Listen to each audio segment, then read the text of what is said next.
going to share this with you. This was my first experience with a dead horse. When me and my husband moved in together, our first place that we had was a little cottage on a lake. My aunt actually owned the main house. Here's the lake, here's the main house, and then the little cottage, and then there was a street, and then a horse pasture. So my aunt her and her husband owned the lake house, but they didn't live there. They actually lived about 40 minutes away with her horses on a farm. The house sat on like a private road, and it was only about 15 houses, and those people that were there for those houses were not there year round. It was one of those things where everybody came for the summer and then they left for winter, like everybody in Michigan does. So when everybody pulled up and left, they left behind just me and my husband, and then like one older couple all the way down the road. Hi, Dash. So you can imagine what a road Dash. This is Dash. Hello, baby. You can imagine how a neighborhood would go from like being so lively with everybody and their extended families there all summer. In November, it's like a ghost town. It was just me and my husband. That's all that was back there. And I had my dog Nitro, and he was a Mastiff mix, black and white. He was a precious little puppy, big dog. I let our dog out every morning before coffee, and he went out back, and he went like lakeside. So that was like our back door, and our front door faced the road and the horse pasture across the street. And it was just a small road, like a private drive. So I got up in the morning and I went out and I opened the back door and I went to turn Nitro out, but I saw horse hooves, and I saw like a horse laying down in our yard, but it was like behind a tree. But it was a small horse, so it was like a mini horse or something. I don't know what it was. I had not had coffee yet. My brain wasn't working, and my brain was processing that there was something there, but it wasn't supposed to be there. We're on a lake. It didn't make sense. So I hurried up and called my dog back in, and I hollered for Josh. Now, he is a city guy, born and raised city. For him and livestock, brand new to him. I called him and I was like, honey, you got to come look at this. Something is wrong.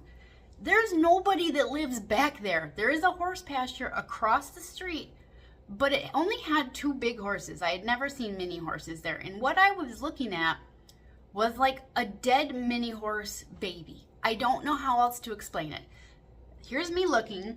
Here's this tree that I'm looking at, and I seen like 2 legs sticking out. So it was like this. This is what I saw behind the tree. I didn't know it. My brain was not telling me, but I knew something was like wrong, because no reason why there should be a tiny baby dead horse laying in my yard.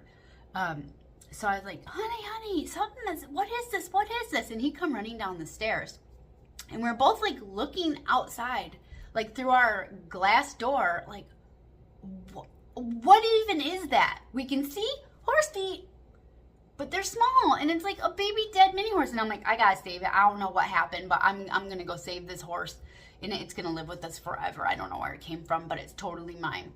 And my husband is like, no, don't go out there. I'll go out there. Whatever this is, no, you're not going out there. And I'm like, get out of my way. I'm going to save a baby horse. So I start walking out there, but I'm in my robe and my jammies, and the sun is just coming up, and we can see the feet like this. And as we get closer, we can see like 4 feet, and this horse is laying down, and I can't see its face. I can't see its chest. I can't see if it's like breathing or if it's looking and it's just taking a nap. I don't know what it is. So we go sneaking out there. I don't know why I'm sneaking, except it's not okay that this horse is in our yard. And we go walking out there, and he's in his robe, and he's a city boy, and he don't even mess with squirrels. And I'm like, wow, I've been familiar. My aunt has horses, so let me get up there. And the tree is here, and I'm walking up to the tree, and I'm like looking, like getting ready to get up to the tree, and I'm looking, and I look around the tree, and I can see 4 legs sticking out, and no horse just randomly 4 legs out in the air. So I'm like, oh my gosh, like I don't want to deal with a dead horse. I gotta call my aunt. As we get up to the tree closer and closer, and I go to look around the tree, and I'm like looking. It was a stuffed animal. was a stuffed animal horse. A stuffed animal horse in my yard. I have no idea. No idea where a stuffed animal horse would come from. There's no children back there. It's November. There's nobody back there.